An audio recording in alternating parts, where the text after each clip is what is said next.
প্রিয় দর্শক, সবাইকে প্রীতি ও শুভেচ্ছা জানিয়ে শুরু করছি বাংলা ভিউ লাইভ। আমরা রয়েছি সিলেট আমানুল্লাহ কনভেনশন হলে এবং আমরা আপনাদেরকে এখানে দেখানোর চেষ্টা করব শান্তি, স্বস্তি, নিরাপত্তা ও সম্প্রীতি রক্ষায় জাতীয় সিরাত কনফারেন্স সিলেট 2021 আজকে অনুষ্ঠিত হচ্ছে এবং আজ বিকাল 3টা থেকে রাত 10টা পর্যন্ত এই কনফারেন্স চলবে। তবে আমি আপনাদেরকে জানিয়ে রাখতে চাই, গত 10ই অক্টোবর ব্রিটেনের প্রাচীনতম একটি শহর ইপসুইচের সাবলেন্ড ক্যাসলের মনোরম নয়াবিন উদ্যানে কিন্তু সিরাত কনফারেন্স অনুষ্ঠিত হয়েছে এবং তারই ধারাবাহিকতায় কিন্তু আজকে সিলেটে জাতীয় সিরাত কনফারেন্স অনুষ্ঠিত হচ্ছে এবং আজকে আমানুল্লাহ কমিউনিটি সেন্টারে রাত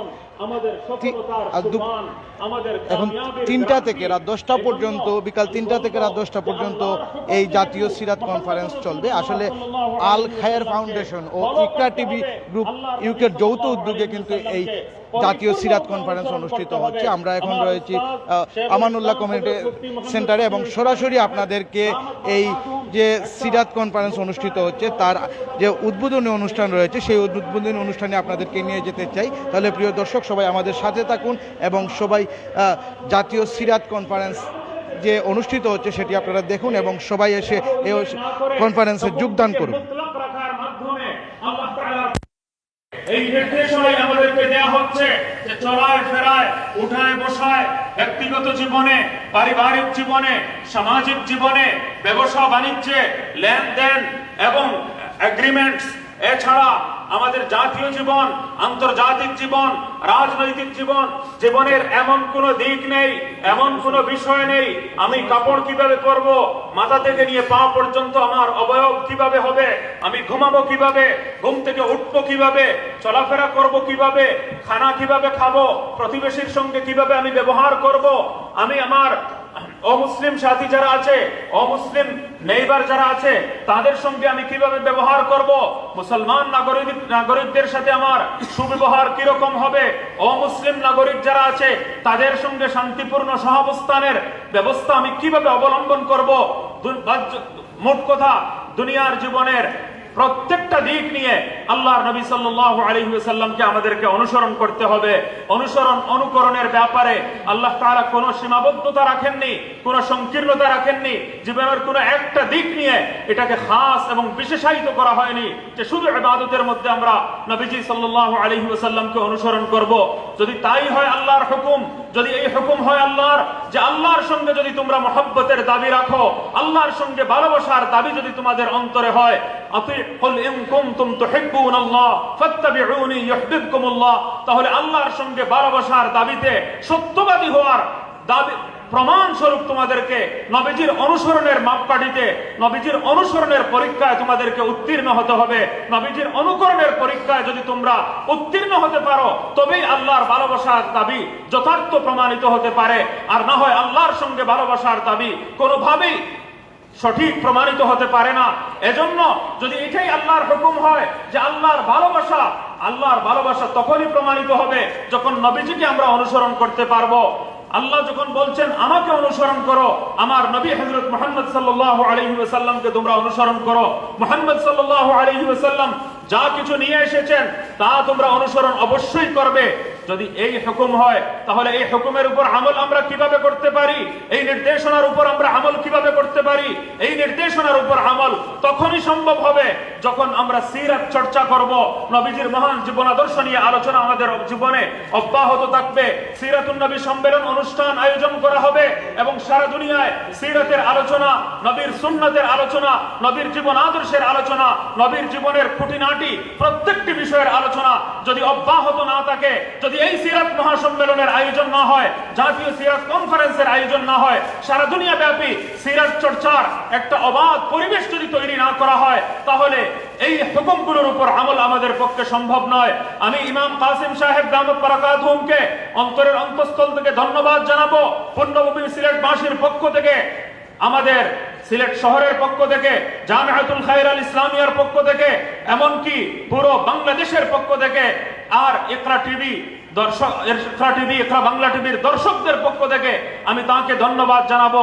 তিনি বাংলাদেশে আসার ইমিডিয়েট আগে আমাকে এই নির্দেশনা দিয়েছেন যে এখানে এসে খুব অল্প সময়ের নোটিসে একটা জাতীয় সিরাত কনফারেন্স সিলেট থেকে যাতে অনুষ্ঠিত হয়, আর যেভাবে লন্ডনে, ইংল্যান্ডে মাশাআল্লাহ ইপসুইচ এলাকার মধ্যে একটা জাতীয় সিরাত কনফারেন্স অনুষ্ঠিত হয়েছিল, সিলেটেও খুব শর্ট নোটিসে আজকে আলহামদুলিল্লাহ আমানুল্লাহ কনভেনশন সেন্টারে এই সুন্দর সিরাতুন নবী মহাসম্মেলনের আয়োজন সম্ভবপর হয়েছে।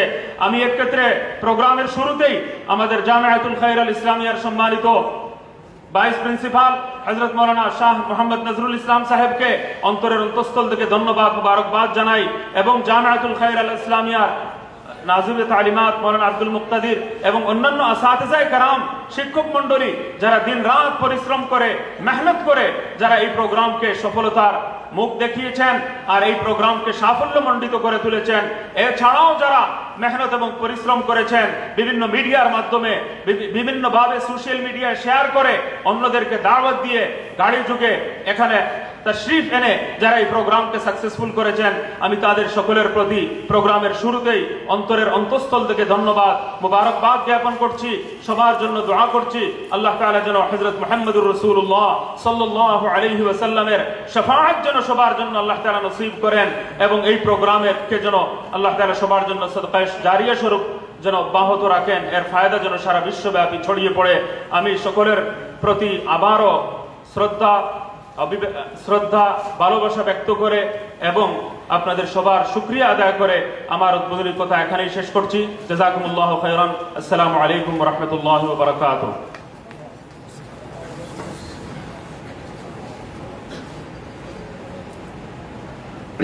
সম্মানিত উপস্থিতি, এতক্ষণ আমরা উদ্বোধনী বক্তব্য শুনলাম।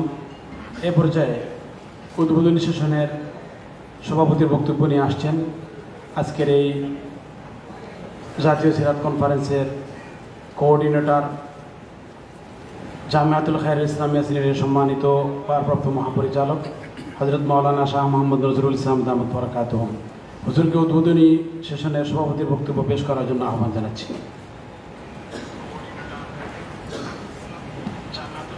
আসসালামু আলাইকুম ওয়া রাহমাতুল্লাহি ওয়া বারাকাতুহু। শান্তি, সম্প্রীতি, স্বস্তি, নিরাপত্তা এবং সম্প্রীতি রক্ষার অঙ্গীকার নিয়ে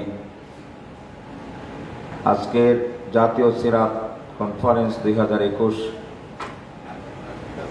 এই সম্মেলনের শুভ উদ্বোধনী অনুষ্ঠানে আমি আপনাদের সকলকে স্বাগত জানাই।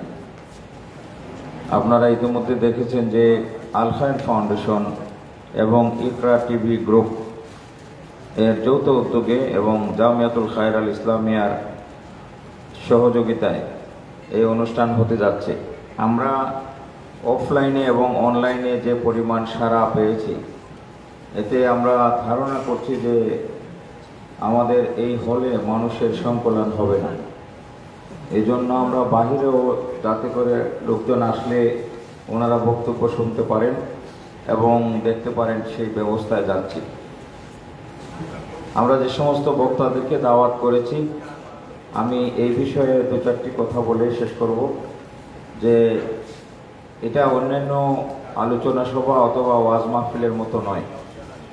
আমরা অনেক বক্তাকে মাত্র 5 মিনিট সময় দিয়েছি, কাউকে 10 মিনিট সময় দিয়েছি, এবং ঢাকা থেকে আগত বক্তাদেরকে সর্বোচ্চ 15 মিনিট সময় দেওয়া হয়েছে। এই সময়ের মধ্যেই বক্তব্য শেষ করতে, বিষয়ভিত্তিক বক্তব্য হবে। নবী মুস্তাফা সাল্লাল্লাহু আলাইহি ইসলামের জন্ম থেকে ওফাত পর্যন্ত জীবনের উপর আলোকপাত করা হবে এবং বক্তারা তাদের লম্বা খুতবা পরিহার করবেন, তারা অ্যাড্রেস পরিহার করবেন, সম্বোধন করার কোনো প্রয়োজন নাই, এবং একেবারে শুরু থেকে একটি একাডেমিক বক্তব্য উপস্থাপন করবেন বলে আমি আশা করি। আমাদের এই হল ব্যবস্থাপনা এবং ব্যবহারে আমাদেরকে একটু সতর্ক হতে হবে। এই জন্য আমরা বিনয়ের সাথে একটু অনুরোধ জানাতে চাই, মেহরবানি করে পান মুখে নিয়ে হলে প্রবেশ না করাই ভালো, এবং পরিষ্কার পরিচ্ছন্নতার বিষয়টিতে আপনারা একটু খেয়াল করবেন। আমাদের কৃতজ্ঞতা আল খায়র ফাউন্ডেশনের প্রতিষ্ঠাতা ইমাম কাসিম সাহেব দামাত বরকাতুহুর প্রতি, আর আমাদের জামিয়াতুল খায়র আল ইসলামিয়ার প্রতিষ্ঠাতা স্বপ্নদ্রষ্টা পরিচালক জনাব মুফতি আব্দুল মুন্তাকিম সাহেবের প্রতি, যে তাদের সহযোগিতা এবং উদ্যোগে এই অনুষ্ঠানটি হতে যাচ্ছে। মুহাম্মদুর রাসূলুল্লাহ সাল্লাল্লাহু আলাইহি ওয়াসাল্লাম আমাদের হৃদয়ের প্রাণ স্পন্দন। তার আদর্শ কিয়ামত পর্যন্ত আনেওয়ালা মানুষের জন্য আলোক পত্রিকা এবং মানুষের দুনিয়া এবং আখিরাতের মুক্তি ও শান্তির গ্যারান্টি। এই জন্য মুহাম্মদুর রাসূলুল্লাহ সাল্লাল্লাহু আলাইহি ইসলামের জীবন আদর্শকে জানা, ধারণ করা, লালন করা, প্রচার করা এবং ব্যক্তি, পরিবার, সমাজ এবং দেশে বাস্তবায়নের জন্য ঐক্যবদ্ধ প্রয়াস চালানো আমাদের সকলের দায়িত্ব। এই দায়িত্ব পালনে আমরা অঙ্গীকারবদ্ধ হব, এই প্রত্যাশায় আমি আমার বক্তব্য এখনকার মতো এখানে শেষ করছি। আসসালামু আলাইকুম ওয়া রাহমাতুল্লাহি ওয়া বারাকাতুহু।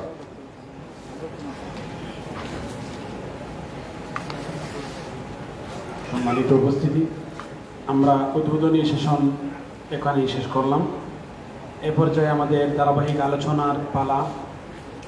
হযরত নবী করিম সাল্লাল্লাহু আলাইহি ওয়াসাল্লামের সিরাত উপলক্ষে আজকের এই সিরাতুন নবী সাল্লাল্লাহু আলাইহি ওয়াসাল্লাম কনফারেন্সে এ পর্যায়ে গুরুত্বপূর্ণ আলোচনা পেশ করবেন ঐতিহ্যবাহী জামিয়া মোহাম্মদিয়া হাড়িকান্দি জকিগঞ্জের সম্মানিত নায়েবে মুহতামিম, জামিয়াতুল খায়রুল ইসলামিয়া সিলেটের সাবেক কৃতি ছাত্র মাওলানা মুফতি হামিদুর রহমান মাদানী। আমি মাওলানাকে তার গুরুত্বপূর্ণ বক্তব্য পেশ করার জন্য আহ্বান করব এবং ওনার সময় 5 মিনিট, এই সময়ের মধ্যেই বক্তব্য শেষ করার জন্য আহ্বান জানাবো।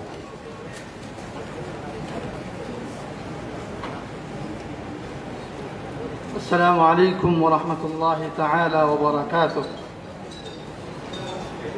بسم الله الرحمن الرحيم. الحمد لله رب العالمين، والصلاة والسلام على سيد الأنبياء والمرسلين وعلى آله وأصحابه أجمعين.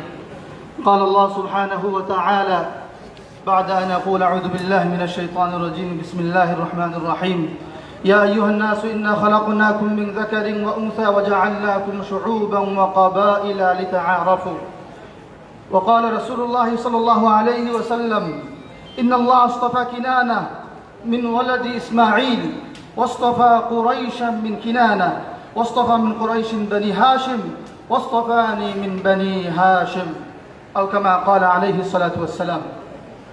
الخير ফাউন্ডেশন ও ইকরা টিভি গ্রুপ ইউকে যৌথ উদ্যোগে এবং সিলেটের উচ্চতর গবেষণামূলক শিক্ষা প্রতিষ্ঠান জামিয়াতুল খাইর আল ইসলামিয়ার সার্বিক ব্যবস্থাপনায় আয়োজিত আজকের এই জাতীয় সিরাত কনফারেন্সের সম্মানিত সভাপতি, মুআজ্জাজ উলামায়ে কেরাম, ছাত্র ভাইয়েরা, সুধী সমাজ, আমরা বক্তব্যের শুরুতেই আল খায়র ফাউন্ডেশন সহ এই জাতীয় সিরাত কনফারেন্সের সকল আয়োজক, ব্যবস্থাপক এবং অংশগ্রহণকারী সবাইকে আন্তরিক ভালোবাসা ও মোবারকবাদ এবং কৃতজ্ঞতা জানাচ্ছি। প্রিয় উপস্থিতি, আমরা আশা রাখি আজকের এই জাতীয় সিরাত কনফারেন্সের আমাদের এই ছোট্ট মেহনত, এই ছোট্ট নাজরানা রব্বুল আলামিন যেন কবুল করেন এবং রাসূলুল্লাহ সাল্লাল্লাহু আলাইহি ওয়াসাল্লামের সত্যিকারের উম্মত হিসাবে আমাদেরকে গ্রহণ করে নেন। নাসআলুল্লাহ তাআলা আন ইয়াজআলানা মিন সালিহি উম্মতিহি ওয়া আন ইয়াহশুরানা ইয়াওমাল কিয়ামাতি ফি যুমরাতিহি। প্রিয় উপস্থিতি, সময় অত্যন্ত স্বল্প। রাসূলুল্লাহ সাল্লাল্লাহু আলাইহি ওয়াসাল্লামকে আল্লাহ রাব্বুল আলামিন যেভাবে আখলাক, আদর্শ, সার্বিক বিবেচনায়, সার্বিক গুণাবলীতে শ্রেষ্ঠ এবং সম্মানিত করেছেন, অনুরূপভাবে বংশীয় দিক দিয়েও রাসূলুল্লাহ সাল্লাল্লাহু আলাইহি ওয়াসাল্লামকে সর্বোত্তম এবং শ্রেষ্ঠতর করেছেন। সেই হিসেবে আমরা জানি রাসূলুল্লাহ সাল্লাল্লাহু আলাইহি ওয়াসাল্লামের সম্মানিত পিতা ছিলেন আব্দুল্লাহ এবং রাসূলুল্লাহর দাদা ছিলেন আব্দুল মুত্তালিব, এবং সেই আব্দুল মুত্তালিবের মূলত 10 জন ছেলে এবং 6 জন কন্যা সন্তান ছিলেন। সেই 10 জন ছেলের মধ্য থেকে আল্লাহ রাব্বুল আলামিন বাছাই করেছেন, নির্বাচিত করেছেন আমাদের প্রিয় নবী সাল্লাল্লাহু আলাইহি ওয়াসাল্লামের সম্মানিত পিতা আব্দুল্লাহকে, এবং অন্যান্য আরো 9 জন চাচা রাসূলুল্লাহ সাল্লাল্লাহু আলাইহি ওয়াসাল্লাম। তন্মধ্য থেকে 6 জন আল্লাহ রাসূলের বি'সাত, নবুয়ত লাভের পূর্বেই ইন্তেকাল করেন। তাদের নাম হচ্ছে প্রথমত রাসূলুল্লাহর পিতা আব্দুল্লাহ, আব্দুল কাবা, হাজাল, জিরার, জুবাইর এবং কুসাম। এখানেও অন্যান্য ঐতিহাসিকগণ আরও কিছু নাম উল্লেখ করেছেন, যেমন মুকাউবিম, হারিস। যদিও মুহাক্কিকিনরা বলেছেন মূলত এই 6 জনেরই বিভিন্ন নাম হচ্ছে এগুলো। আমরা সংক্ষিপ্তভাবে রাসূলুল্লাহ সাল্লাল্লাহু আলাইহি ওয়াসাল্লামের 6 জন চাচার পরিচয় পেলাম। বাকি 4 জনের মধ্য থেকে যারা রাসূলুল্লাহ সাল্লাল্লাহু আলাইহি ওয়াসাল্লামের নবুয়ত লাভের পরে বেঁচে ছিলেন, জীবিত ছিলেন। তোর মধ্য থেকে দুইজন যারা ইসলাম গ্রহণ করেন নাই এবং দুজন ইসলাম গ্রহণ করেছেন। ইসলাম গ্রহণ করেন নাই একজন আবু লাহাব, যার মূলত নাম ছিল আব্দুল উজ্জা। ইসলাম গ্রহণ করেন নাই আবু তালিব, রাসূলুল্লাহ সাল্লাল্লাহু আলাইহি সাল্লামকে আব্দুল মুত্তালিব দাদার ইন্তেকালের পরে যিনি লালন পালন করেছেন। এই আব্দুল মুত্তালিব এই আবু তালিবের মূল নাম ছিল আব্দে মানাফ। যদিও তারা রাসূলুল্লাহ সাল্লাল্লাহু আলাইহি সাল্লামকে তার চাচা আবু তালিব লালন পালন করেছেন, ভালোবাসা জানিয়েছেন, উজাড় করা ভালোবাসা দিয়েছেন, কিন্তু তিনিও ইসলাম গ্রহণ করেননি। রাসূলুল্লাহ সাল্লাল্লাহু আলাইহি সাল্লাম তার সম্পর্কে বলেছেন যে কাল কিয়ামতের দিনে সবচেয়ে সহজ যে শাস্তি, আযাব, সেই আযাবটা তার চাচা আবু তালিবের হবে। এই দুইজন এবং আবু লাহাব সবসময় রাসূলুল্লাহ সাল্লাল্লাহু আলাইহি ওয়াসাল্লামকে কষ্ট দিয়ে গেছেন। এবং অপর দুইজন চাচা যারা ইসলাম গ্রহণ করেছেন, একজন সাইয়্যিদুশ শুহাদা হামজা রাদিয়াল্লাহু তাআলা আনহু, যাকে রাসূলুল্লাহ সাল্লাল্লাহু আলাইহি ওয়াসাল্লাম সহ পুরো উম্মত আমরা উম্মতের সিংহ হিসাবে, আসাদুল্লাহ ও আসাদুর রাসূল হিসাবে আমরা চিনি, যিনি নবুয়ত লাভের দ্বিতীয় বর্ষে অথবা ষষ্ঠ বর্ষে ইসলাম গ্রহণ করেছেন। বদরের যুদ্ধে যিনি তার বীরত্বগাথা প্রমাণ দিয়েছেন এবং উহুদের যুদ্ধে যিনি শাহাদত বরণ করেছেন অত্যন্ত নির্মমভাবে। রাসূলুল্লাহ সাল্লাল্লাহু আলাইহি ওয়াসাল্লাম তার চাচা হামজা রাদিয়াল্লাহু তাআলা আনহু সম্পর্কে বলেছেন যে খায়রু ইখওয়াতি আলী ওয়া খায়রু আ'মামি হামজা রাদিয়াল্লাহু তাআলা আনহুমা। যাই হোক মুহতারাম হাজিরিন, এবং দ্বিতীয় যেই চাচা যিনি রাসূলুল্লাহ সাল্লাল্লাহু আলাইহি ওয়াসাল্লামের হাতে ইসলাম গ্রহণ করেছেন, তিনি হচ্ছেন আব্বাস রাদিয়াল্লাহু তাআলা আনহু। আব্বাস রাদিয়াল্লাহু তাআলা আনহু বদরের যুদ্ধের পরে বন্দী হিসাবে আসেন, এরপরে ইসলাম গ্রহণ করেন। রাসূলুল্লাহ সাল্লাল্লাহু আলাইহি ওয়াসাল্লামের স্নেহ, ভালোবাসা এবং মক্কা বিজয়, হুনাইনের যুদ্ধে অংশগ্রহণ করেন এবং 32 হিজরিতে শেষ পর্যন্ত ইন্তেকাল করেন। এই ছিল সংক্ষিপ্তভাবে রাসূলুল্লাহ সাল্লাল্লাহু আলাইহি ওয়াসাল্লামের চাচাদের পরিচয়। আল্লাহ রাসূল সাল্লাল্লাহু আলাইহি ওয়াসাল্লাম ওমর ইবনুল খাত্তাব রাদিয়াল্লাহু তাআলা আনহুকে সম্বোধন করে বলেছিলেন তার চাচা আব্বাস সম্পর্কে, ইয়া উমর আমা শাআরতা আন্না আম্মার রাজুলি সিনু আবি। ওমর, তুমি কি জানো না চাচার সাথে উত্তম আচরণ করতে হয়, পিতার মতো আচরণ করতে হয়, কারণ চাচা তো মূলত পিতার মতোই সম্মানীয়। মুহতারাম হাজিরিন, রাসূলুল্লাহ সাল্লাল্লাহু আলাইহি ওয়াসাল্লামের মোট 6 জন ফুফু ছিলেন।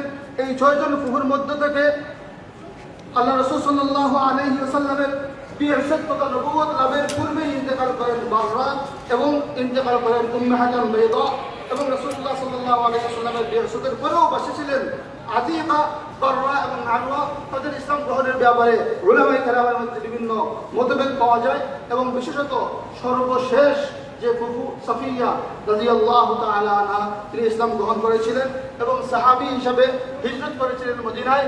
যেই সাহাবিয়াদের মধ্যে কবি হিসাবে পরিচিত ছিলেন। প্রিয় উপস্থিতি, সময় আমার আসলেই শেষ এবং অত্যন্ত গুরুত্বপূর্ণ সেশন আপনাদের সামনে অপেক্ষা করছে। আমাদের অতিথিরা চলে এসেছেন, ইনশাআল্লাহ আপনারা তাদের কাছ থেকে অত্যন্ত গুরুত্বপূর্ণ, মূল্যবান এবং সারগর্ভ আলোচনা শুনবেন। আল্লাহ রাব্বুল আলামিন আমাদের আজকের এই আয়োজন, আজকের এই অনুষ্ঠানকে কবুল করুন। এবং সংক্ষিপ্ত একটা মেসেজ শেষ 30 সেকেন্ডে বলতে চাই। আমরা যেহেতু আজকের সিরাত কনফারেন্স, বারবার প্রতিনিয়ত রাসূলুল্লাহ সাল্লাল্লাহু আলাইহি ওয়াসাল্লামের নাম উচ্চারিত হবে, আমরা অন্তত পক্ষে আমরা মনে মনে মনের জিব্বা দিয়ে আউড়িয়ে আউড়িয়ে আমরা সাল্লাল্লাহু আলাইহি ওয়াসাল্লাম দুরূদ শরীফটা পড়ে নেব। ইনশাআল্লাহ আমাদের আজকের এই আয়োজন ইনশাআল্লাহ এক দুরূদের মাধ্যমে কামিয়াব হয়ে যাবে। এবং মান সাল্লা আলাইহি ওয়াহিদাতান সাল্লাল্লাহু আলাইহি বিহা আশরা, প্রতিনিয়ত আমাদের এই অনুষ্ঠানে, আমাদের এই আয়োজনে অবারিত রহমত বর্ষিত হতে থাকবে। আল্লাহ রাব্বুল আলামিন আমাদেরকে কবুল করুন। ওয়া আখিরু দাওয়ানা আলহামদুলিল্লাহি রাব্বিল আলামিন ওয়া সাল্লাল্লাহু ওয়া সাল্লামা আলা নাবিয়িনা মুহাম্মদ ওয়া আলা আলিহি ওয়া আসহাবিহি আজমাইন।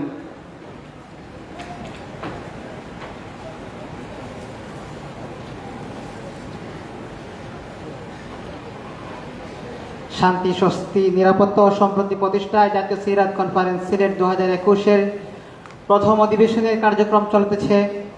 আমরা এতক্ষণ আলোচনা শুনলাম হামিদুর রহমান আল মাদানীর কাছে, জাযাহুল্লাহু খায়রা।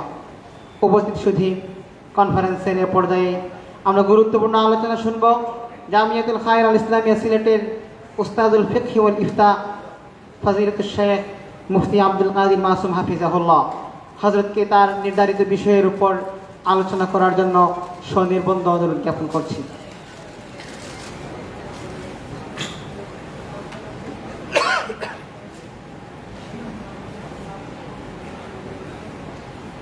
ইন্নাল হামদুলিল্লাহ ওয়াসসালাতু ওয়াসসালামু আলা রাসূলিল্লাহ আম্মা বাদ। আজকের এই সিরাত কনফারেন্সের সম্মানিত সভাপতি, উপস্থিত সুধী সমাজ এবং লাইভ সম্প্রচারের সম্মানিত দর্শক শ্রোতা, প্রিয় ভাই বোন, এই মহতি মাহফিলে আমাকে বিষয় দেওয়া হয়েছে ব্যবসা বাণিজ্যে রাসূল করিম সাল্লাল্লাহু আলাইহি ওয়াসাল্লাম। এই বিষয়টি অত্যন্ত গুরুত্বপূর্ণ এবং অনেক দীর্ঘ আলোচনার দাবি রাখে। সময় অত্যন্ত স্বল্প, তাই আমি সংক্ষিপ্ত আকারে কিছু মৌলিক দিক আলোচনা করে ইনশাআল্লাহ বিদায় নেব। এখানে যে ব্যবসা বাণিজ্যে রাসূল করিম সাল্লাল্লাহু আলাইহি ওয়াসাল্লাম, শাহ ওলিউল্লাহ দেহলভী রহিমাহুল্লাহ হুজতুল্লাহ বালাগা থেকে আমি প্রথমে একটি উদ্ধৃতি আনব। তিনি সেখানে বলেছেন যে মানুষকে আল্লাহ সুবহানাহু ওয়া তাআলা সৃষ্টি করার পর তার সামানে জিন্দিগি এর ব্যবস্থা করে দিয়েছেন আল্লাহ জমিনকে। এই ভূমির মধ্যে, ভূগর্ভের মধ্যে আল্লাহ সুবহানাহু ওয়া তাআলা তার জিন্দিগির সকল আসবাব তৈরি করে দিয়েছেন। এখন এই জমিন থেকে যা উৎপন্ন হবে এবং যা সৃষ্টি হবে সকলেই একরকম সৃষ্টি করবে না, উৎপন্ন করবে না, বরং বিভিন্নজন বিভিন্ন রকমের জিনিস সৃষ্টি করবে, উৎপন্ন করবে। তো যদি সবাই যার অনুমতি ছাড়া ব্যবহারের অনুমতি দেওয়া হয় তাহলে এতে বিশৃঙ্খলা আসবে। এজন্য বদল করে একজনের থেকে আরেকজন বিভিন্ন জিনিসের বা পণ্যের বিনিময়ে বা কোনো মাধ্যমে পরিবর্তন করার ব্যবস্থা দিলেন, যেটাকে পরিভাষায় বাণিজ্য ব্যবসা বা আরবিতে বাই বলা হয়। তো রাসূল করিম সাল্লাল্লাহু আলাইহি ওয়াসাল্লাম যখন এই দুনিয়াতে আগমন করেছেন, তখন রাসূল সাল্লাল্লাহু আলাইহি ওয়াসাল্লাম এসে সেই জাহিলিয়াতের যুগে যে সকল ব্যবসা বাণিজ্য চালু ছিল সেগুলোকে তিনি এসে সবগুলো বন্ধ করে দেননি, বরং রাসূল করিম সাল্লাল্লাহু আলাইহি ওয়াসাল্লাম এগুলোর মধ্যে পরিমার্জন ঘটিয়েছেন, পরিশুদ্ধায়ন ঘটিয়েছেন। যে ব্যবসাগুলোর মধ্যে, যেগুলোর মধ্যে সমাজের সমস্যা রয়েছে, সমাজের ক্ষতি রয়েছে, মানুষের ক্ষতি রয়েছে, সেই সমস্যাগুলোকে তিনি দূরীভূত করেছেন। বা যদি সমস্যা দূরীভূত না করা যায় তখন এর উত্তম পন্থা রাসূল সাল্লাল্লাহু আলাইহি ওয়াসাল্লাম বাদ দিয়েছেন এই ব্যবসা বাণিজ্যের মাধ্যমে। এমনকি রাসূল করিম সাল্লাল্লাহু আলাইহি ওয়াসাল্লাম সম্পর্কে আল্লাহ সুবহানাহু ওয়া তাআলা ঘোষণা দিয়েছেন, আমরা সবাই জানি, রাহমাতুল লিল আলামিন বলে, যে তিনি হচ্ছেন সকল জগতের জন্য কৃপা স্বরূপ, রহমত স্বরূপ। তো এই নবী সাল্লাল্লাহু আলাইহি ওয়াসাল্লাম যেহেতু সকল জগতের প্রতি রহমত এবং কৃপা, সেই রহমত এবং কৃপার বদৌলতে আল্লাহ সুবহানাহু ওয়া তাআলা এই নবীর উম্মতের জন্য একটি উপঢৌকন রেখেছেন সব ক্ষেত্রেই, যে এই নবীর উম্মত দুনিয়াবী কোনো কাজ যখন করবে তখন সেগুলো যদি তার নিয়ত সহি থাকে এবং সুন্নাহর নিয়তে করে ইবাদতে পরিণত হয়ে যায়। এজন্য রাসূল করিম সাল্লাল্লাহু আলাইহি ওয়াসাল্লাম বিভিন্ন হাদিসের মধ্যে ব্যবসার বাণিজ্যের এমন ফজিলত বর্ণনা করেছেন যেগুলো বড় বড় ইবাদত করলে যে সওয়াবগুলো পাওয়া যায় সেগুলো আমরা দেখি রাসূল সাল্লাল্লাহু আলাইহি ওয়াসাল্লাম এর নবুয়তের পাক জবান থেকে বর্ণিত হয়েছে। এক হাদিসে এসেছে যে রাসূল করিম সাল্লাল্লাহু আলাইহি ওয়াসাল্লাম বলেছেন, আত-তাজির সদিকুল আমিন, সত্যবাদী ব্যবসায়ী যে হবে, যে তিনি কি হবেন, হাসরের দিন তার হাসর হবে শুহাদাদের সাথে, নবীর সাথে, সিদ্দিকীনের সাথে হাসর হবে।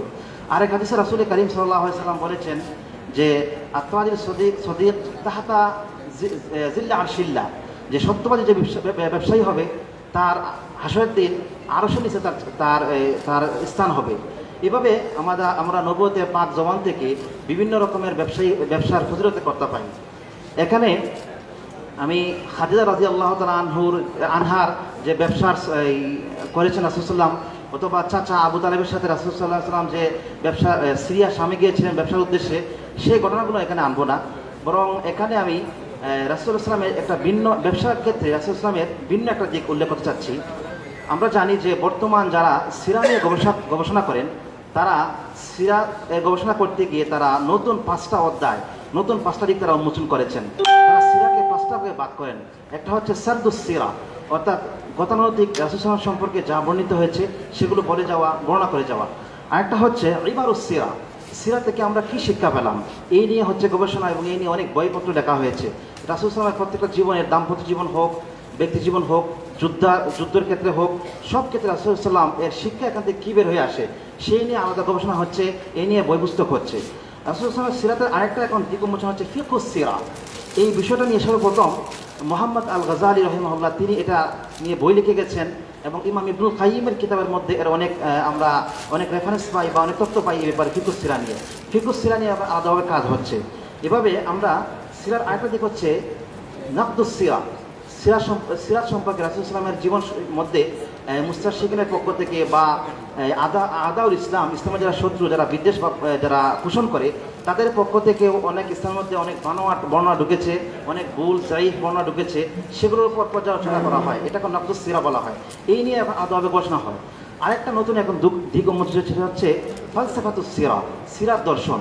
রাসূলুল্লাহ সাল্লাল্লাহু আলাইহি সাল্লাম দাম্পত্যের ক্ষেত্রে কি দর্শন, চিন্তা, মনোভাব, ওনার মতবাদ কেমন ছিল, ব্যবসা বাণিজ্যের ক্ষেত্রে রাসূলের ফালসাফা, দর্শন, মনোভাব কেমন ছিল, ইত্যাদি যতগুলো ক্ষেত্রে রাসূলের জীবনের দিক হতে পারে, মানব জীবনের দিক হতে সব দিকে রাসূলের ফালসাফা বা এই নিয়ে রাসূল কী জীবন দর্শন রেখে গেছেন সে নিয়ে আলোচনা হয়।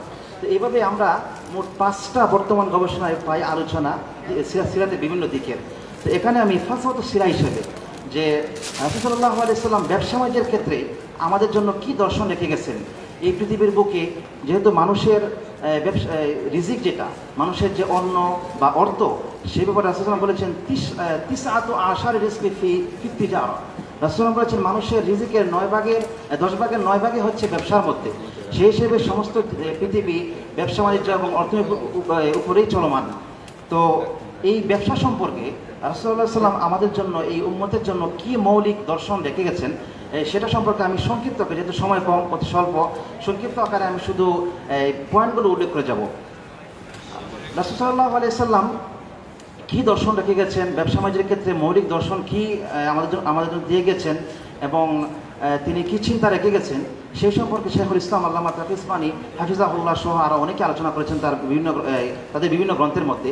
আমি সেখান থেকে বাছাই করে যা পেয়েছি তা হচ্ছে যে রাসূলুল্লাহ সাল্লাল্লাহু আলাইহি সাল্লাম আমাদের জন্য ব্যবসা বাণিজ্যের ক্ষেত্রে মোট 8টি দর্শন রেখে গেছেন, যে এই 8টি দর্শন চিন্তা লালন করতে হবে ব্যবসা বাণিজ্যের ক্ষেত্রে। প্রথম দর্শন রাসূলুল্লাহ রেখে গেছেন নিয়্যা, অর্থাৎ নিয়ত। আমি যখন ব্যবসা বাণিজ্য করব সেখানে আমার নিয়তকে পরিশুদ্ধ করতে হবে। আমি এই নিয়ত রাখতে হবে যে আমি এখানে দুনিয়াবি কারবার করছি, আমার যেন দারিদ্র্যের মুখোমুখি না হতে হয়, মানুষের কাছে আমার সোয়াল না করতে হয়, মানুষের কাছে আমার হাত না পাততে হয়, এবং আমার বিবি বাচ্চা আছে, স্ত্রী সন্তান আছে, ঘরে ভাই বোন আছে, তাদের যে খরচ বহন করতে হবে, সেই নিয়তে আমার ব্যবসা বাণিজ্যে লাগতে হবে, আমার যোগ হতে হবে। এতে আমার নিয়ত পরিশোধনের কারণে আমি এই ব্যবসা দ্বারা আমার ব্যবসাটা ইবাদতে পরিণত হবে। ইন্না সলাতি ওয়া নুসুকি ওয়া মাহইয়ায়া ওয়া মামাতি লিল্লাহি রাব্বিল আলামিন, এই আয়াত থেকে আমরা শিক্ষা পাই। রাসূল সাল্লাল্লাহু আলাইহি সাল্লাম দ্বিতীয় দর্শন রেখে গেছেন ব্যবসা বাণিজ্যের ক্ষেত্রে, যে ইবআদুল ফাকর, যে ব্যবসার দ্বারা উদ্দেশ্য হচ্ছে সমাজ থেকে দারিদ্র্যকে বিমোচন করা, দারিদ্র্যকে দূর করা এবং মানুষের মধ্যে যে বেকারত্বের সমস্যা সেটাকে দূর করা মূল দর্শন ছিল ব্যবসা বাণিজ্যের ক্ষেত্রে। রাসূল করিম সাল্লাল্লাহু আলাইহি সাল্লাম ব্যবসা বাণিজ্যের ক্ষেত্রে তৃতীয় দর্শন রেখে গেছেন লুজুমুল কানাআতি ওয়া হুরমাতিল হিরস, অর্থাৎ যেন অল্প তুষ্টি আমার মধ্যে আসে এবং লোভ লালসা আমার থেকে দূর হয়। কারণ আমার মধ্যে যদি লোভ লালসা এসে যায় এবং অল্প তুষ্টি আমি সীমাবদ্ধ না হই, তাহলে আমার অপর ভাই এখানে এসে সুযোগ পাবে না, এবং আমি চাইব সমাজের সমস্ত সম্পদকে একত্রিতভাবে আমার হাতে নিয়ে আসতে। এই জন্য রাসূল সাল্লাল্লাহু আলাইহি সাল্লাম ব্যবসা বাণিজ্যের তৃতীয় দর্শন দিয়েছেন আমাদেরকে, যে যেন মানুষ তার মধ্যে লোভ লালসাকে দূর করে, অল্প তুষ্টি তার মধ্যে গুণ আনে। রাসূল করিম সাল্লাল্লাহু আলাইহি সাল্লাম এই জন্য এক হাদিসে এসেছে, বলে গেছেন যে আল গিনা গিনান নাফস, মানুষের মনের মধ্যে যেই ধনাত্মতা আসবে সেটাই হচ্ছে মূল ধনাত্মতা। চতুর্থ দর্শন হচ্ছে রাসূল ইসলামের ব্যবসা করতে আল মুসামাহা, যে আমার কল্যাণ কামিতে হতে হবে সমাজের প্রতি, যার সাথে ব্যবসা করছি তার প্রতি। আমি যে ব্যবসা বাণিজ্য করছি সেটা মানুষের কল্যাণে নিহিত হবে কিনা না। আমি যদি অস্ত্র ব্যবসা করি, আমি যদি কোনো জিনিসের ব্যবসা করি, সেটা মানুষের কল্যাণে নিহিত হবে নাকি মানুষের ক্ষতির জন্য বিনীত হবে। এই যে রাসূল সাল্লাল্লাহু আলাইহি ওয়াসাল্লাম এর দর্শন হচ্ছে আল মুসামাহা, সমস্ত জাতির ব্যক্তি থেকে নিয়ে শিশু প্রাণী সবার ক্ষেত্রে আমাদের মুসামাহা থাকতে হবে, ব্যবসার মধ্যে কল্যাণকামী থাকতে হবে। আরেকটা বিষয় হচ্ছে 5 নম্বর রাসূল সাল্লাল্লাহু দর্শন রেখে গেছেন নাফউল মুজতামা, আমার ব্যবসার দ্বারা যেন সমাজের ফায়দা হয়, আমার ব্যবসা যেন এমন না হয় সমাজের ক্ষতি হয়। এই দর্শন থেকে রাসূল সাল্লাল্লাহু বলে গেছেন ইহতেকার, স্টক করতে পারবেন না।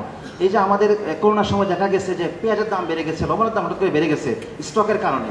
তো এখান থেকে রাসূলের দর্শন যে এমন ব্যবসা বাণিজ্যের ক্ষেত্রে আমি এমন স্রোত অবলম্বন করতে পারবো না যার কারণে সমাজের বা জাতির বা কোনো বিশাল সংখ্যক মানুষের ক্ষতি হয়, সেটাও আনা যাবে না। এই রাসূলের এটা গুরুত্বপূর্ণ দর্শন ব্যবসা বাণিজ্যের ক্ষেত্রে। রাসূল ব্যবসা বাণিজ্যের ক্ষেত্রে আরেকটা দর্শন রেখেছেন 6 নম্বর দর্শন, যে আস-সাদাকাতু ওয়াল আমানা, সত্যবাদিতা আমার থাকতে হবে, বিশ্বস্ততা থাকতে হবে আমার মধ্যে। যে আমি আমি বললাম, হলফ করলাম, মিথ্যা কসম খেলাম, বা আমি কিনলাম এত টাকা দিয়ে বলে ফেললাম বেশি পরিমাণ, অথবা এই যে জিনিসটা আমি অত ভালো না, আমি বললাম যে মাত্র কয়েকদিন আগে কিনা হয়েছে, সেটা অনেক পুরনো, ইত্যাদি ইত্যাদি বিষয়গুলো আছে। বিভিন্ন সমাজে আমাদের আরও অনেক স্রোত আছে, এবং যদি আমরা ইন্টারনেট ব্যবসা যাই সেখানে আরও অনেক ধোঁকাবাজির স্রোত আছে। তো আস-সাদাকাতু ওয়াল আমানা, ব্যবসা বাণিজ্যের ক্ষেত্রে আমার হতে হবে সত্যবাদিতা এবং ন্যায়নিষ্ঠা হতে হবে। আর 7 নম্বর দর্শন হচ্ছে আল আদল, ন্যায় ইনসাফ থাকতে হবে আমার এই ব্যবসা বাণিজ্যের ক্ষেত্রে। এই দর্শন থেকে রাসূল সাল্লাম বাইউল মুআওয়ামা অর্থাৎ তারপরে বাইউ হাবালিল হাবালা যে কত ব্যবসা আছে সেগুলো আল গারার এগুলো রাসূল নিষেধ করে গেছেন। আর অষ্টম দর্শন হচ্ছে যে আমি যে ব্যবসা বাণিজ্য করবো সেখানে যেন আমি ব্যবসা বাণিজ্য এমনভাবে যেন আপনার যুক্ত না হই যে আল্লাহর ইবাদতের ক্ষেত্রে আমার গাফলতি এসে যায়। এই 8টি দর্শন রাসূল সাল্লাম রেখে গেছেন আমাদের জন্য ব্যবসা বাণিজ্যের ক্ষেত্রে। আমি আবারও বলছি, প্রথম দর্শন হচ্ছে যে 1 নিয়ত আমার নিয়া, 2 হচ্ছে সমাজ থেকে দারিদ্র্য বিমোচন এবং বেকারত্ব দূরকরণ, তৃতীয় দর্শন হচ্ছে যে লোভকে দূর করে আমার মধ্যে আনতে হবে আপনার কানাআত অল্পতুষ্টির গুণ, তারপর আল মুসামাহা কল্যাণকামিতা আনতে হবে, তারপর নাফআল মুস্তামা আমার ব্যবসার মধ্যে যেন সমাজের বিশাল সংখ্যকের মানুষের জন্য ফায়দা হয় সেটা খেয়াল রাখতে হবে। তারপর ষষ্ঠ দর্শন হচ্ছে সাদাকাতু ওয়াল আমানা, আপনার সত্যবাদিতা নিষ্ঠা রাখতে হবে, আল আদল আপনার সব কিছু ন্যায় এবং সমতা রক্ষা করতে হবে। আর অষ্টম হচ্ছে যেন আমার এই ব্যবসা বাণিজ্যের কারণে আল্লাহর জিকির থেকে গাফিল না হতে হয়। আরেকটা এখানে আরও অনেকগুলো বিষয় আছে, সময় স্বল্পতার কারণে আমি উল্লেখ করতে পারছি না। আর এগুলো সম্পর্কে বিস্তৃত আলাদা বই আছে, সেগুলো সংগ্রহ করুন। যেহেতু আমাদের জীবনের গুরুত্বপূর্ণ অংশ যা ব্যবসা বাণিজ্যের ক্ষেত্রে সেগুলো রক্ষা রাখা দরকার। আল্লাহ সুবহানাহু ওয়া তাআলা রাসূলের সিরাত অনুযায়ী আমাদের জীবনকে গঠন তৌফিক দান করুন। ওয়া আখিরু দাওয়ানা আলহামদুলিল্লাহি রাব্বিল আলামিন।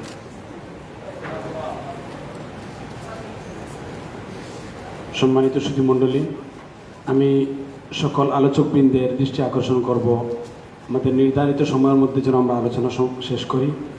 সকল আলোচকবৃন্দই ধারাবাহিকভাবে আমাদের মধ্যে উপস্থিত হচ্ছেন।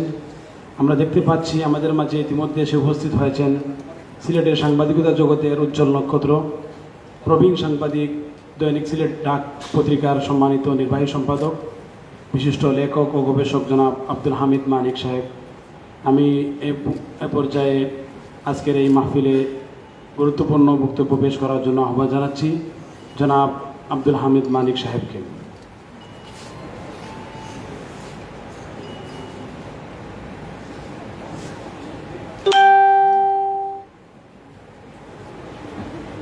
মুহতারমের আলোচনার বিষয় অমুসলিম মনীষীদের দৃষ্টিতে হযরত মুহাম্মদ সাল্লাল্লাহু আলাইহি ওয়াসাল্লাম।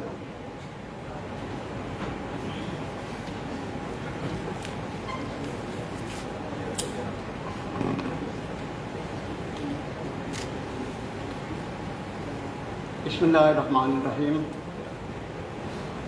পরম শ্রদ্ধাভাজন সভাপতি,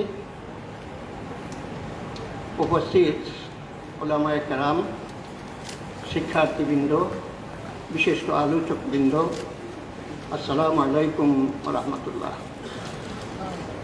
অত্যন্ত চমৎকার একটি আলোচনা আমি এখানে এসে শুনেছি। অত্যন্ত সুশৃঙ্খল একাডেমিক পদ্ধতিগতভাবে তিনি আলোচনা পেশ করেছেন। আমার এই ধরনের প্রসঙ্গটা সেটা সুন্দরভাবে আমি ওনার মতো পারব না। আমি কয়েকটি প্রসঙ্গ, শুধু বিস্তারিত আমি যাব না কারণ সময়ের বিষয় আছে। আমি কয়েকটি প্রসঙ্গে, আমি জানি যে আপনারা এখানে সচেতন এবং লেখাপড়া করেন এমন মানুষ আছেন, শুধুমাত্র আমি টোকা দিয়ে কয়েকটি পয়েন্টে আমার বক্তব্য শেষ করব। আর মূল যে বিষয়টি আমাকে বলা হয়েছে সেটি হচ্ছে মনীষীদের দৃষ্টিতে, অর্থাৎ অমুসলিমদের দৃষ্টিতে মহানবী হযরত মুহাম্মদ সাল্লাল্লাহু আলাইহি ওয়াসাল্লাম। তো আমার ছাত্র জীবন থেকে শুরু করে অমুসলিমদের যে লেখা আমি হযরত মুহাম্মদ সাল্লাল্লাহু আলাইহি ওয়াসাল্লামের উপর পড়েছি, এর মধ্য থেকে কিছু পয়েন্ট, কিছু উদ্ধৃতি আমি লিখে রেখেছিলাম, সেটি আমার কাছে আছে। এটা বড় জোর 3 থেকে 4 মিনিট যাবে। এর আগে আমি সামান্য দুটি কথা লোভ সামলাতে পারছি না, আপনাদেরকে আমার বলতেই হবে। আপনারা এখানে বিভিন্ন অঞ্চল থেকে এসেছেন এবং বিভিন্ন অঞ্চল থেকে উলামায়ে কেরাম সহ এবং ছাত্র শিক্ষার্থীরা এসে জড়ো হয়েছেন। এটির প্রথম একটি বৈষয়িক সাধারণ একটি উপকারিতা হচ্ছে এই যে এভাবে সিরাত সম্মেলন বা এভাবে একত্রিত হওয়ার একটি সাধারণ বা কী বলবো একেবারে সহজ একটি উপকারিতা হচ্ছে এতে আমাদের সঙ্গ শক্তিটা বৃদ্ধি পায়।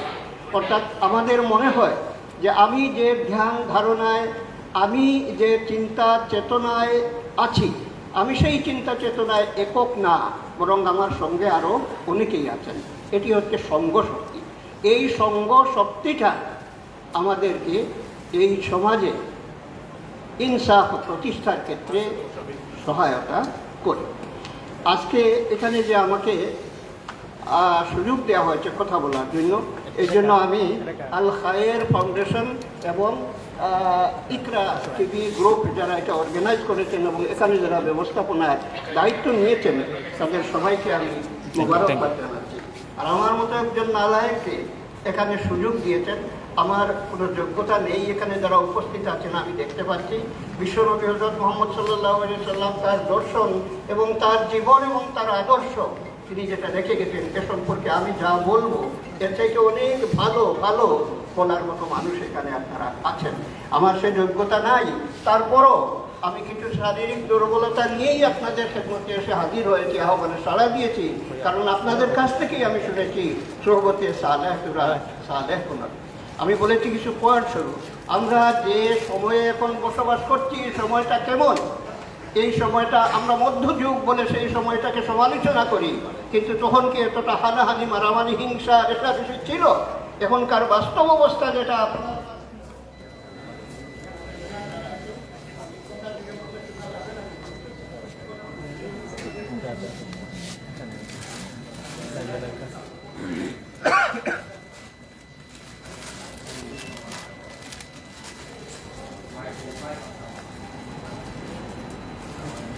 এই যে আমাদের যে সামগ্রিক অবস্থা আমরা সমস্ত দেশে এবং বিশ্বে দেখতে পাচ্ছি, এটা কবিতার ভাষায় যদি আমি বলতে চাই এই দুঃসময়টাতে স্বর্গদীপ্ত প্রাণ নিয়ে এসে প্রায় কোন দেশে হারিয়ে ফেলেছি রূপ পশুর রোমশ অন্ধকারে, এখানে মরার কুলি দুলায় গড়ায় ফেলার কুঠির মতো অসহায় ভবিষ্যৎ দিন।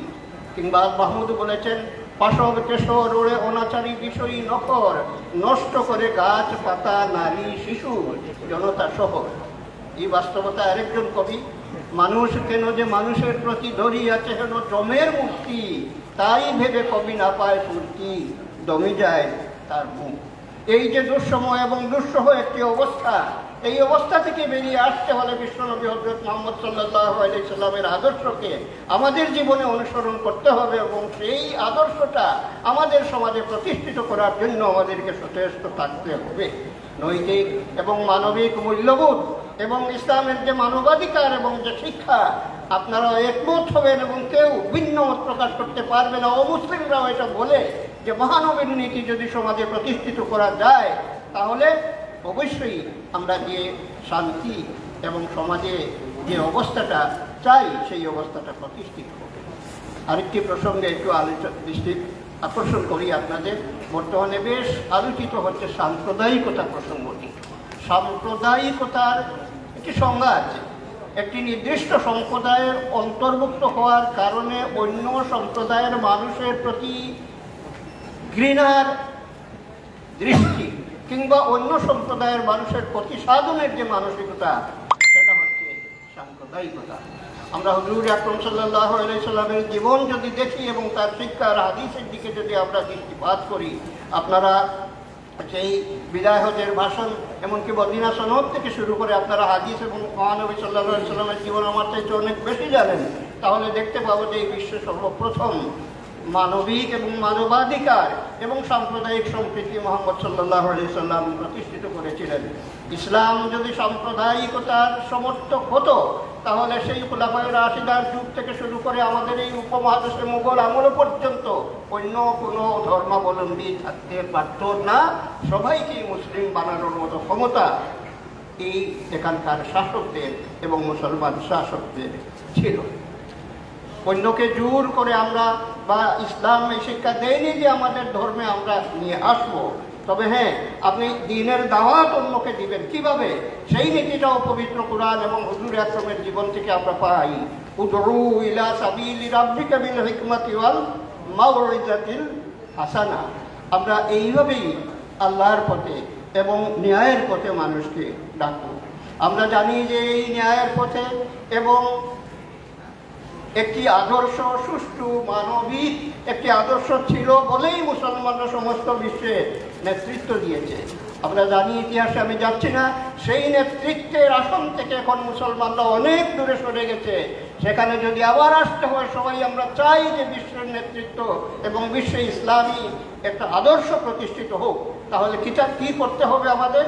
আপনাদেরই ভাষায় আপনাদের কাছ থেকে শোনা সবক ফির পর সুজাত কা সদাকত কা আদালত কা লিয়া জায়েগা কাম তুঝসে দুনিয়া কি ইমামত কা, এবং এই দুনিয়া কি ইমামত এটা যদি দিতে হয় তাহলে শুধুমাত্র মাদ্রাসার নেশাব ফেকাত আর এইগুলোতে বন্দী যদি থাকি আমরা তাহলে চলবে না। আমাদের যে এই দুনিয়া, রব্বানা আতিনা ফিদ দুনিয়া হাসানাতান ওয়া ফিল আখিরাতি হাসানাতান ওয়া কিনা আযাবান নার, শুধু দুনিয়া আর শুধু আখিরাত না, আখিরাত এবং দুনিয়ার সমন্বয় হুজুর আকরাম সাল্লাল্লাহু আলাইহি সাল্লাম একটি আদর্শ জীবন প্রতিষ্ঠিত করার জন্য তাগিদ দিয়ে গেছেন এবং নজির রেখে গেছেন। আজকে যে এখানে আমরা যে লেখাপড়া যে অন্য কিছু আমরা করব, আপনাদের কাছ থেকে শোনা, মাঝে মাঝে আপনাদের সামনে পেলে এই ইলমটা দেখাবার ইচ্ছা হয়। तुम शौक से कॉलेज में पढ़ो, पार्क में फूलो, जायज के गुब्बारों में उड़ो, चरख पे झूलो, और एक सुकून बंदाए आजिज की रहे यार अल्लाह को और अपनी हकीकत को ना भूलो। এই ফর্মুলা রেখে আপনি ইংরেজি শিক্ষা যদি অর্জন করেন তাহলে সেটি আমাদের সমাজে উপকারে লাগবে। বিজ্ঞানের উৎস কোরআন এবং হাদিস, সেটি আমরা জানি, আমি ব্যাখ্যায় যাচ্ছি না। অনেকেই মনে করেন যে আধুনিক যে প্রযুক্তি এবং বিজ্ঞানের যে অগ্রগতি, এইসব টুইটার সবগুলো এইগুলো এখন मुसलमानদের না। আসলে মুসলমানদের হাতে তো নেতৃত্ব নাই, কিন্তু আসলে साइंस किसी नई चीज़ को पैदा नहीं करती बल्कि कुदरत की पैदा की हुई चीज़ों की नए नए इस्तेमाल सिखाती है।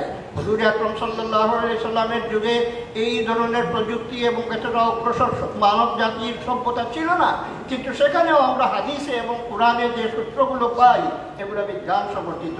এই করোনা নিয়ে মহানবী হযরত মুহাম্মদ সাল্লাল্লাহু আলাইহি সাল্লাম সেই 1400 বছর আগে যা বলেছিলেন, এখনকার বিজ্ঞানীরা করোনাকালীন সেই পরামর্শই দিয়েছেন যে আক্রান্ত অঞ্চল থেকে বাইরে যাবেন না এবং বাইরে যারা আছে তারা আক্রান্ত অঞ্চলে যাবে না। অতএব আমরা দেখতে পাচ্ছি যে বিজ্ঞান ওইগুলো প্রবর্তন করে। আমরা একটি হুজুর আকরাম সাল্লাল্লাহু আলাইহি সাল্লামের উপর শত শত বই লিখিত হয়েছে, ইতিমধ্যে কিছুটা এসেছে, এবং এই বইগুলো বিভিন্ন ভাষায় রচিত হয়েছে। অমুসলিমরাও তার প্রশংসা করেছেন, বিরুদ্ধেও কিছু আছে। আমার পঠিত বিষয়ের আমি যেগুলো পড়েছি বইয়ের থেকে কিছু কোটেশন আমি আপনাদের পড়ে শোনাবো যদি সময় পাই। আমি এখানে যে আল মুসলিম অমুসলিম যারা, তাদের কয়েকটি বক্তব্য আমি এখানে নিয়ে এসেছি। ইংরেজি শিক্ষার প্রতি সমালোচনা করা হয় যে এক সময় আলিম সমাজ ইংরেজি শিক্ষা আমাদেরকে শিক্ষিত হতে দেননি সেই আগের যুগে। এর একটি জবাব আছে। এই জবাবটি হচ্ছে সেই সময়ে ইংরেজরা যখন দেশে আসে তখন যারা নেতৃত্ব ছিলেন উলামারা, তারা তখন একটা বুঝতে পেরেছিলেন যে এই পাশ্চাত্য শিক্ষা যদি আমরা এইভাবে গ্রহণ করি ইংরেজের, তাহলে এক সময় আমাদের অবস্থাও হয়ে যাবে, আমরা আমাদের ইসলামের যে ভিত্তি এখান থেকে আমরা সরে যাব। আসলে তো তাই হয়েছে। মর্দে মর্দা বনকে আওরত করকে বাহির আ গাই, ইউরোপী তহজিব নে মুরগি কো মুরগা বানা দি, এটা তো বাস্তবতা। কিন্তু শেষ পর্যন্ত যখন এটা হয়েই গেছে, তাহলে আসাদ মদনী একটি ফর্মুলা দিয়েছিলেন যে রোগ হওয়ার আগে এক বিধান, আর রোগ যদি হয়ে যায় তাহলে এর সাথে আপোষ করেই এটাকে মোকাবেলা করতে হবে। এখন যে ইংরেজ শিক্ষা, ইংরেজি পাশ্চাত্যের যে শিক্ষা, সেটাও আমাদেরকে আয়ত্ত করতে হবে এবং এর মাধ্যমেই আমাদেরকে অগ্রসর হতে হবে। আমার কথার আমি শেষ দিকে চলে আসছি। আমি কিছু কোটেশন লিখে রেখেছিলাম, দেখতে পাই। कुरान शरीफ अमल की किताब थी, दुआ की किताब बना दिया, समझने की किताब थी, पढ़ने का किताब बना दिया, तस्कीर कायनात का दुरुस्त देने आई थी, सिर्फ मदरसाओं का निसाब बना दिया, ये मुर्दा कौमों को जिंदा करने आई थी, मुर्दाओं को बख्शने पर लगा दिया। এটা হলো শঙ্কর দয়াল শর্মা, ইন্ডিয়ান একজন লোক, তার এই লিটারেচার। এখনকার যুগে আপনারা যে ব্লগ এবং বিভিন্ন সাইটে আপনারা দেখেছেন যে ইসলামের বিরুদ্ধে কিছু সংখ্যক লোক ও মুসলিম বিভিন্ন দেশ থেকে বিভিন্ন সাইটে তারা এই পোস্টগুলো দিচ্ছে এবং ইসলামকে ঘায়েল করছে। এগুলোর মোকাবেলা করতে হবে এবং এই মোকাবেলার জন্য আমাদের কতত্ব প্রযুক্তির দিকে এগিয়ে যেতে হবে এবং এ সম্পর্কে আমাদের দক্ষ হতে হবে।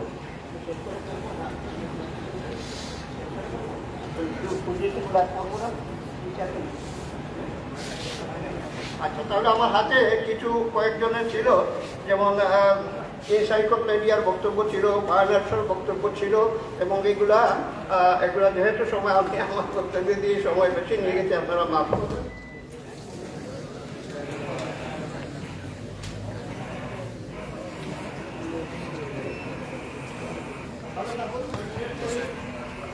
আপনারা আমার জন্য দোয়া করবেন। আমার করবেন। আপনারা পণ্ডিত ব্যক্তি, শেষ কথা আপনাদের কাছ থেকে শেখা শেখ সাদির একটি বক্তব্য, খয়রে কুন আয় ফুলা ও গনিমত সুমার ওমর যা পেশ তর্কে বাঙ্গ বরায়ত ফোলা নমান।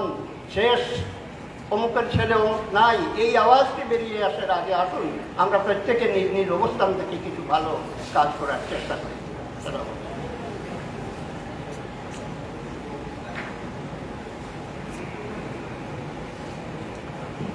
আসসালামু আলাইকুম রহমতুল্লাহ।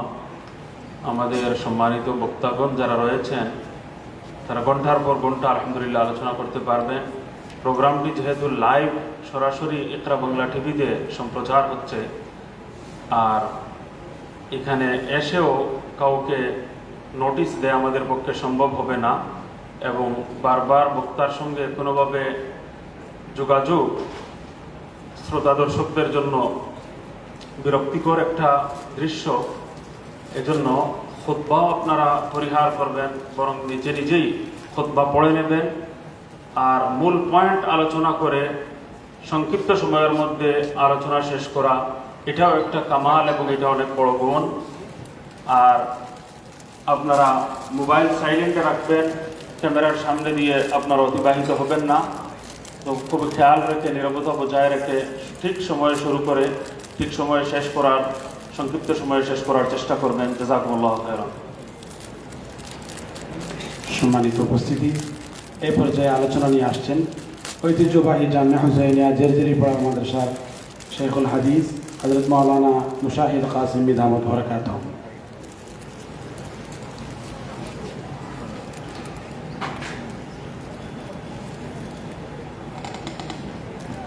বিসমিল্লাহির রহমানির রহিম।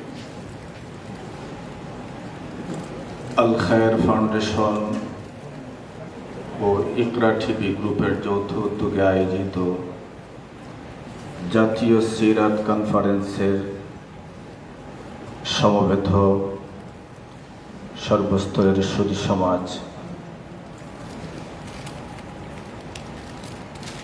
পাপাছাড়ের বিভীষিকাময় অন্ধকারাচ্ছন্ন পৃথিবীকে নূর ও হিদায়তের আলোয় আলোকিত করে ঘোর অমানিসায় নিমজ্জিত আরব উপদ্বীপ থেকেই নবুয়তের সূর্যোদয় হয়েছিল।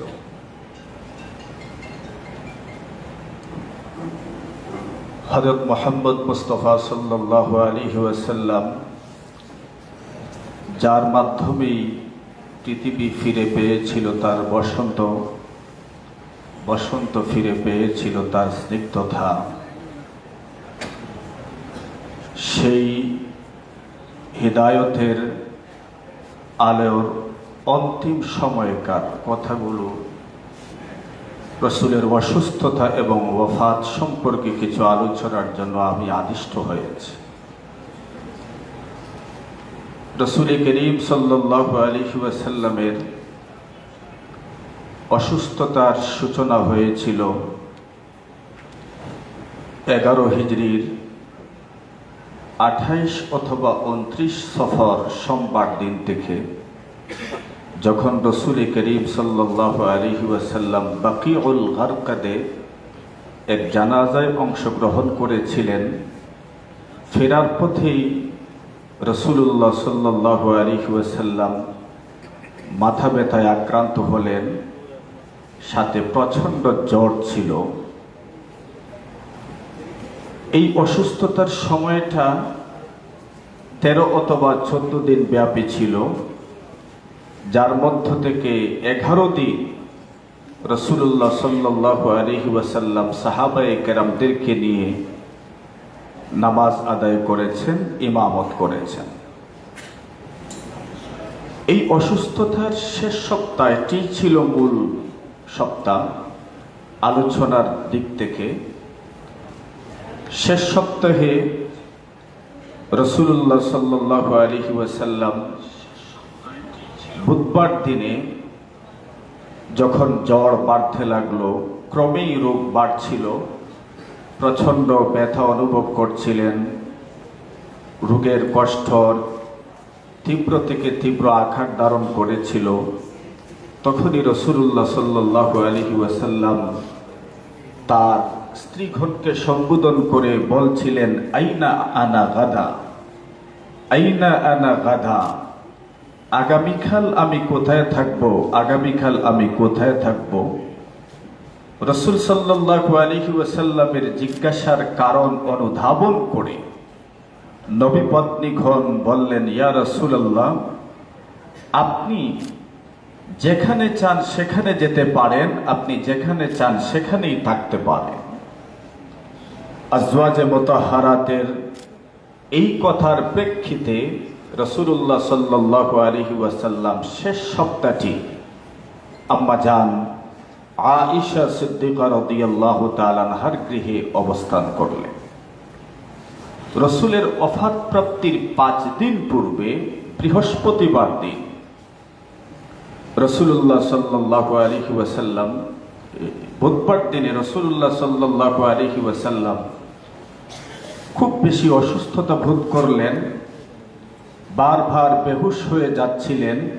আল্লাহ রাসূল আজওয়াজে মুতাহহারাতদেরকে বললেন, তোমরা বিভিন্ন কূপ থেকে আমার জন্য 7 মশক পানির ব্যবস্থা করো। বুখারী শরীফের রিওয়ায়াত, 7 মশক পানির ব্যবস্থা করা হলো, বড় একটি পাত্রে রাখা হলো। রাসূলুল্লাহ বলেন, আমার মাথার উপর তোমরা ঢালতে থাকো।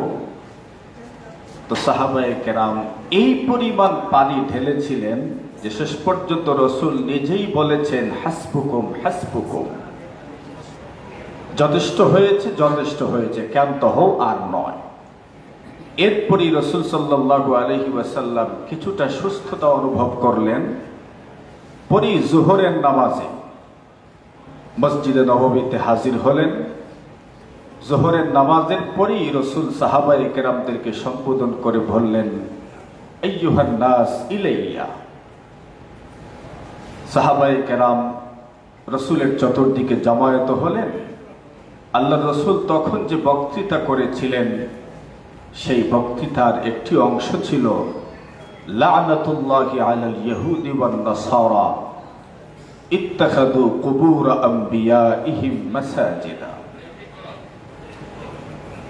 মুওয়াত্তা মালিকের রিওয়ায়াতের মধ্যে আসে, রাসূলুল্লাহ সাল্লাল্লাহু আলাইহি ওয়াসাল্লাম তখন বলেছিলেন, লা তাত্তাখিযু কবরি ওয়াসনান ইউবাদ, তোমরা আমার কবরকে মূর্তি বানিও না যে এরপরে আমার কবরের পূজা করা হবে। এই কথাগুলো বলার পরে রাসূলুল্লাহ সাল্লাল্লাহু আলাইহি ওয়াসাল্লাম আনসারদের প্রশংসা করলেন, আবু বকর সিদ্দিক রাদিয়াল্লাহু তাআলা আনহুর প্রশংসা করলেন। অতঃপর ওফাত প্রাপ্তির 4 দিন আগে রাসূলুল্লাহ সাল্লাল্লাহু আলাইহি ওয়াসাল্লাম সাহাবায়ে কেরামদের উপস্থিতিতে বলেছেন, রাসূলের ঘরেই সাহাবায়ে কেরাম ছিলেন, বলেছেন, হালুম্মু আকতুব লাকুম কিতাবান লান তাদিল্লু বা'দা, আমাকে কাগজ কলম দাও, আমি তোমাদের জন্য একটা নোট লিখে দেব যে এরপরে তোমরা আর কখনো পথভ্রষ্ট হবে না। হযরত ওমরও ছিলেন, তো কাগজ কলম দিবেন কি দিবেন না এই ব্যাপারে সাহাবায়ে কেরামদের মধ্যে মতানৈক্য দেখা দিল। শেষ পর্যন্ত কলম কাগজ দেয়া হলো না। কথা কাটাকাটির এক পর্যায়ে রাসূল বলে উঠলেন, কুমু আন্নি, চলে যাও এখান থেকে। ওই দিনই রাসূল সাল্লাল্লাহু আলাইহি ওয়াসাল্লাম আরো 3টি ওসিয়ত করেছিলেন। সেই ওসিয়তগুলোর একটি ছিল, আখরিজুল মুশরিকিন ওয়া ফি রিওয়ায়া আখরিজুল ইয়াহুদা ওয়ান নাসারা মিন জাজিরাতিল আরব, আরব উপদ্বীপ থেকে বিজাতিদেরকে বের করে দেওয়ার ওসিয়ত এবং উপদেশ রাসূল করেছিলেন। 2 নম্বর উপদেশটা দিয়েছিলেন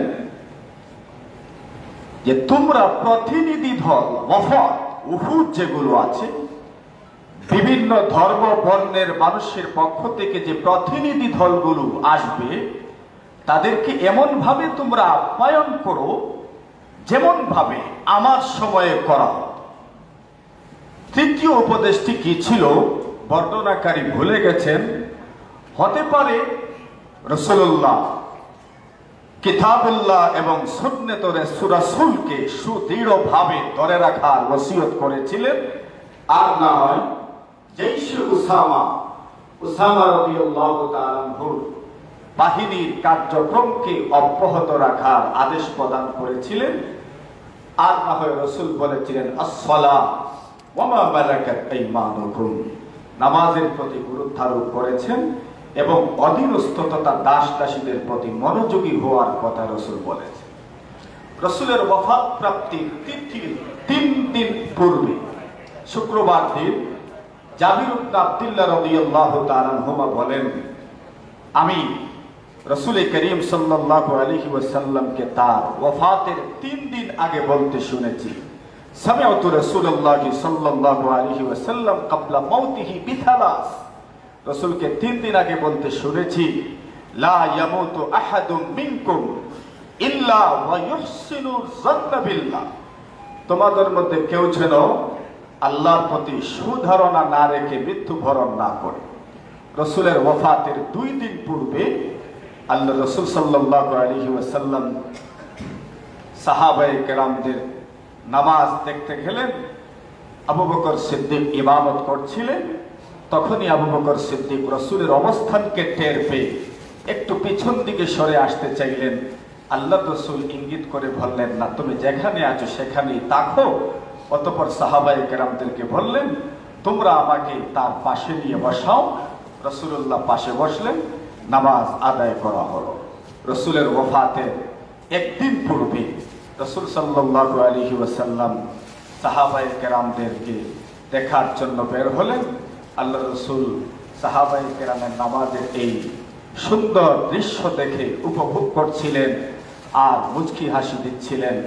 সাহাবায়ে কেরাম রাসূলের এই মুচকি হাসি দেখে নামাজ ছেড়ে দেওয়ার উপক্রম হয়ে গিয়েছিল, যে নামাজ ভঙ্গ করে রাসূলের স্বাস্থ্যের ব্যাপারে খোঁজ নেবেন এমন একটা পর্যায়ে এসেছিল। তখন রাসূল পর্দা নামিয়ে দিলেন। এরপরে আর কখনো মসজিদেও যাননি, নামাজও দেখতে পারেননি। আল্লাহ রাসূল তখন হযরত ফাতিমাতুজ জাহরা রাদিয়াল্লাহু তাআলা আনহার কানে কানে কিছু কথা বলছিলেন। ফাতেমা কাঁদলেন, অতঃপর আবার কানে কানে কিছু কথা বললেন। ফাতেমা এবার হেসে দিলেন। আম্মি জান আয়েশা বলেন, আমরা পরবর্তীতে ফাতেমাকে প্রশ্ন করেছিলাম, রাসূল 2 বার তোমার সাথে কানাকানি করলেন, আর একবার তোমার প্রতিক্রিয়া ছিল তুমি কাঁদছিলে, আরেকবার তুমি হাসছিলে, কারণটা কি বলো? ফাতেমা বলেন, প্রথমবার রাসূল বলেছিলেন আমার এই অসুস্থতাতে আমার বিদায় হবে, আর দ্বিতীয়বার বলেছিলেন আমার বংশ থেকে সর্বপ্রথম আমার অনুসরণ করবে তুমি হচ্ছ ফাতিমাতুজ জাহরা। রাসূলুল্লাহ তখন হাসান হুসেনকে ডাকলেন, তাদের কপালে চুমু দিলেন, আজওয়াজে মুতাহহারাদেরকে ডাকলেন। আল্লাহ রাসূল তাদেরকে ওয়াজ করলেন, নসিহত করলেন। এরপরেই অব্যাহতভাবে রাসূলের মারজুল মউত শুরু হলো, সাকারাত শুরু হলো। আম্মি জান আয়েশা সিদ্দিকা বলেন, আল্লাহ পাক আমাকে এই সুযোগ দিয়েছেন, রহম করেছেন, আমার উপর অনুগ্রহ করেছেন যে রাসূলুল্লাহ আমার ঘরে, আমার বাড়ির দিনে, আমার গৃহা এবং আমার ভক্ত দেশের মধ্যখানে মাথা রেখে রাসূলের ইন্তেকাল হয়েছে। অতঃপর রাসূল সাল্লাল্লাহু আলাইহি ওয়াসাল্লাম কানে কানে আস্তে আস্তে বলতে লাগলেন, মাআল্লাযীনা আন'আমতা আলাইহিম মিনান নাবিয়্যিনা ওয়াস-সিদ্দীকিনা ওয়াশ-শুহাদা'i ওয়াস-সালিহিন। আম্মা জান আয়েশা বলেন, রাসূল কি যেন বলছিলেন, আমি কান পাতায় শুনলাম এই কথাগুলো রাসূল বলছেন। আর এরপরে বলছেন, আল্লাহুম্মা গফিরলি ওয়ারহামনি ওয়া আলহিকনি বির-রাফিকিল আ'লা, আল্লাহুম্মা আর-রাফিকাল আ'লা, আর-রাফিকুল আ'লা। এই কথাগুলো রাসূল 3 বার বলেছেন, আঙ্গুল উঁচু করে ছাদের দিকে চেয়ে। আর এরপরে রাসূল করিম সাল্লাল্লাহু আলাইহি ওয়াসাল্লামের ইন্তেকাল হয়ে গেল। ইন্না লিল্লাহি ওয়া ইন্না ইলাইহি রাজিউন ওয়া আখিরু দাওয়ানা আনিল হামদুলিল্লাহি রাব্বিল আলামিন।